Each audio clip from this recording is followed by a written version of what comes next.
बाबर कोई तुम्हारा दादा था क्या? एक आक्रमणकारी था, वो आक्रमणकारी आया और जो गुलामी की मानसिकता थी, इस मानसिकता को समाप्त किया है। बहुत बड़ा इस देश की संस्कृति के खिलाफ मुहिम चली हुई है। सनातन को गाली देंगे, सनातन का अपमान करेंगे और सनातन का अपमान करके आप लोग फिर ये कह रहे हो कि हम जिद करेंगे। बाबरी मस्जिद पर हमारा लास्ट सवाल रहने वाला। बाबरी मस्जिद निर्माण को लेकर लगातार मुस्लिम समुदाय के लोग हैं वो सरकार पर हमलावर होते नजर आ रही है। एक बहुत बड़ा इस देश की संस्कृति के खिलाफ मुहिम चली हुई है और मैं यही कह रहा हूँ कि इसके पीछे कौन लोग हैं। आप मेरी बात समझे नहीं है, इतनी देर से मैं जो बोल रहा हूँ मैं यही कह रहा हूँ कि हिंदुस्तान के खिलाफ एक बहुत बड़ा षड्यंत्र इंटरनेशनल लेवल पे चलता है। वहां पे बजने वाले इनको झुंझने चाहिए, तो बजने वाले झुंझने इनके पास है।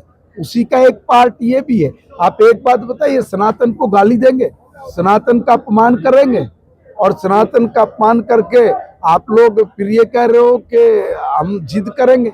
अरे जिद किस चीज की करनी है? बाबर कोई तुम्हारा दादा था क्या? एक आक्रमणकारी था, वो आक्रमणकारी आया और जो गुलामी की मानसिकता थी, इस मानसिकता को समाप्त किया है देश की जनता ने।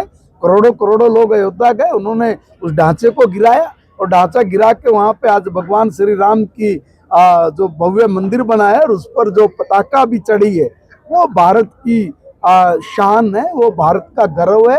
भारत की जो आत्मा है वो राम है। बाबरी मस्जिद पर हमारा लास्ट सवाल रहने वाला। बाबरी मस्जिद निर्माण को लेकर लगातार मुस्लिम समुदाय के लोग हैं वो सरकार पर हमलावर होते नजर आ रही है। एक बहुत बड़ा इस देश की संस्कृति के खिलाफ मुहिम चली हुई है और मैं यही कह रहा हूँ कि इसके पीछे कौन लोग हैं। आप मेरी बात समझे नहीं है, इतनी देर से मैं जो बोल रहा हूँ मैं यही कह रहा हूँ कि हिंदुस्तान के खिलाफ एक बहुत बड़ा षड्यंत्र इंटरनेशनल लेवल पे चलता है। वहां पे बजने वाले इनको झुंझने चाहिए, तो बजने वाले झुंझने इनके पास है। उसी का एक पार्ट ये भी है। आप एक बात बताइए, सनातन को गाली देंगे, सनातन का अपमान करेंगे और सनातन का अपमान करके आप लोग फिर ये कह रहे हो कि हम जिद करेंगे। अरे जिद किस चीज की करनी है? बाबर कोई तुम्हारा दादा था क्या? एक आक्रमणकारी था, वो आक्रमणकारी आया और जो गुलामी की मानसिकता थी, इस मानसिकता को समाप्त किया है देश की जनता ने। करोड़ों करोड़ों लोग अयोध्या गए, उन्होंने उस ढांचे को गिराया और ढांचा गिरा के वहां पे आज भगवान श्री राम की जो भव्य मंदिर बनाया है और उस पर जो पताका भी चढ़ी है, वो भारत की शान है, वो भारत का गर्व है। भारत की जो आत्मा है वो राम है।